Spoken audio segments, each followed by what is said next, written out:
Hello, my name's Howard Gray, and I'm the illustrator on our upcoming picture book, Setsuko and the Song of the Sea, written by Fiona Barker and published by Tiny Tree. Now, the story of Setsuko follows this girl who is a Japanese armor diver, and she spends a lot of time in the sea. And in our story, she befriends a whale. And it's not just any kind of whale, this is a humpback whale. And humpback whales are special because they're the only whales that sing songs. Now, why is this important? Well, you'll have to read the book to find out. But today we're not going to be reading, we're going to be drawing. And today I've decided to show you how to draw the whale from our story. And I think what we'll do is we'll draw it breaching, just like it is on this cover here. Whales love to splash around and breach, make lots of noise. And our whale breaches on a number of occasions in our story. So I think that will be fun. So first thing we'll need is a pencil, some paper, maybe an eraser, and any artist will tell you that the first thing you've got to do when you're looking to draw something is to do your research, find reference material. So I used to work with humpback whales. I've seen a few on my research activities with a team out in the Middle East. But today we're going to look at something else. We're going to look at a banana today. Today I need you to think banana, because that's going to be our main shape. So we might as well get started really. We're just going to start off by drawing a line. I'm going to leave the banana there, just so you know what a banana looks like.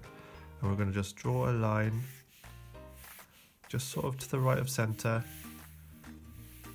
And that's going to be our C. We can tidy all of this up later. Now, what we're going to do is we're going to follow that curve of the banana. Thank goodness we've got that reference. Up it goes. We have a little bit of a mess of that. And then up we go. Follow that sort of upwards shape. And now it gets a little bit more whaley and less banana-y. I'm just going to give it a little bit of a circular curve there instead. And that's going to be the tip of its snout, its rostrum. And then we're going to come back down here somewhere. Still a curve, but more of a straight line than the last curve. So something a little bit like that. So that's one curve,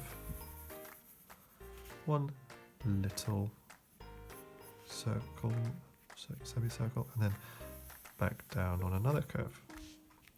And that's our main whale shape. So I'll get rid of this because I think we're good now. Right, now the next thing I'm going to do is I'm going to put in the pectoral fins. Now, humpback whale pectoral fins are special because they're really long. So I'm going to put it though still within the body, and it's going to have a few bumps, and these bumps are called tubercles. I'm going to put in 2, so 1, 2. Now these tubercles help with the hydrodynamics of these fins, which means they're more efficient in water. And I believe that they're even looking at this design for aeroplane wings, which is quite cool. Now our whale's got a little sort of pattern on its fins like this, but you can do whatever you like because all whales are different. It's sort of like two cat ears basically. And straight on that reverse side, so it's bumps on this side, straight on that side. Do the same over here. 1, 2, and then straight. Now this side doesn't have any patterns on because this will just all be white. Now, the next thing to think about is where we're going to put the eye and various other things. So I like to think of a sort of a straight line, sort of there-ish, just like on a banana when it starts going a little bit green at the top. That's kind of where you want your line. So I'm going to put it sort of there, somewhere there, and then I'm going to put a little dot in the center of these two lines. Now that's not going to be the eye, but close to where the eye is. And put another one at the center there, a little dot, and then maybe another one there, and then we're just going to join those dots up, following that curve,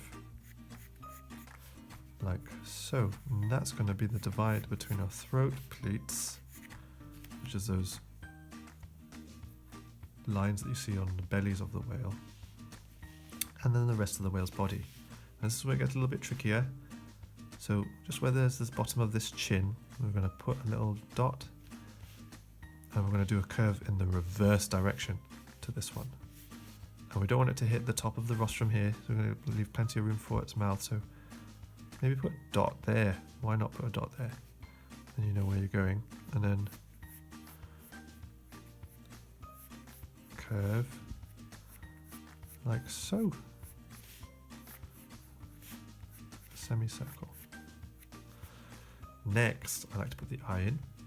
So I'm going to put the eye just a bit along on that line that we made earlier, that tangent line there. And I always like to put a little bag under the eye and then give it an eyebrow. Now we're going to do the mouth. Now the mouth follows this line up until that sort of point there where I put that dot, and then it goes straight across to the tip of the mouth. So the mouth sort of starts under the eye, a little bit of a nice cheeky smile, and then we follow quite closely that line we drew. And then when we get to this point, the peak of the curve, we go straight across. And that's the mouth. Just going to make that a little bit bolder. There we go. And then next we're going to do the blowhole. Again, just follow that line we made earlier, that one, just above the eye. Just do a little sort of triangle shape there, just to show that there's a little bump there, which is the blowhole up there. Right. Next, we're going to do these bumps on the head, also called tubercles, and these are hair follicles, actually. You might think of them a little bit like whiskers, I suppose, but they're kind of all over the head, and sort of at the front of the head.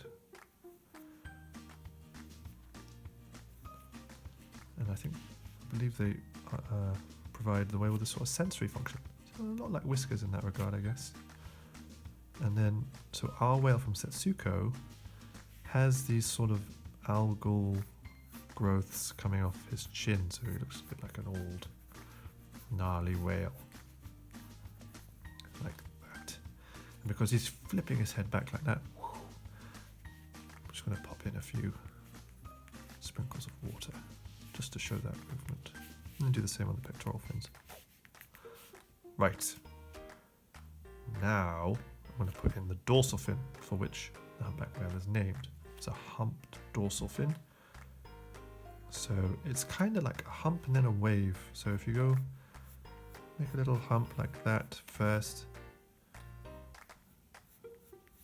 and then like a wave. See? A wave.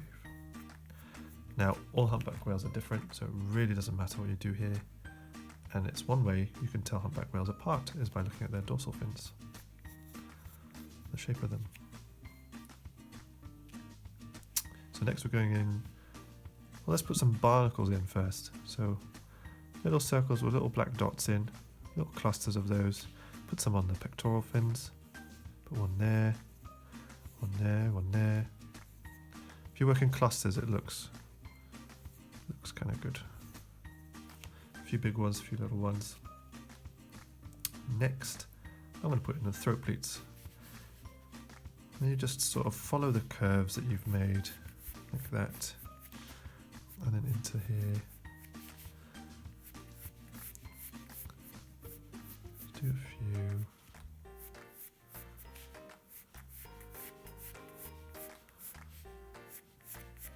And these sort of billow out when the whale's feeding, like like a bag, like a pelican's bill kind of inflates with water when it feeds. Right. Okay, there's some more barnacles here for fun.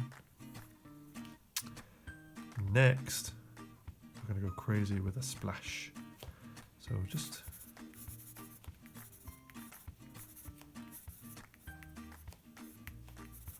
the more the merrier, really.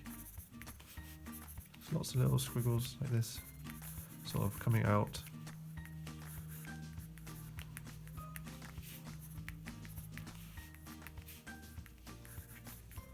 There we go. Front.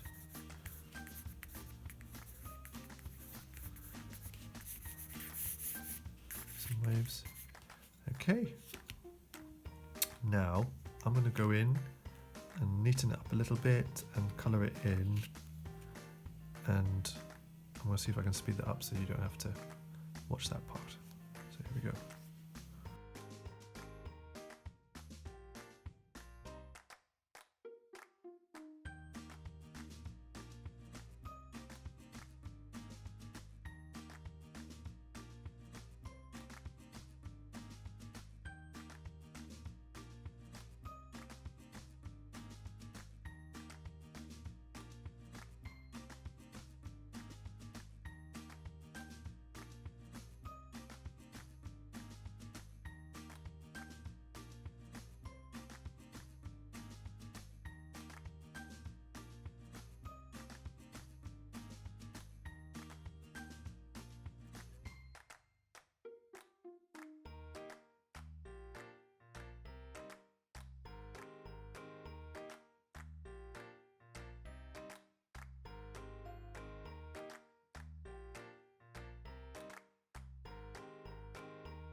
There we go. Just going to put in a little bit of blue here, just behind the splash, just to make that white pop a bit. There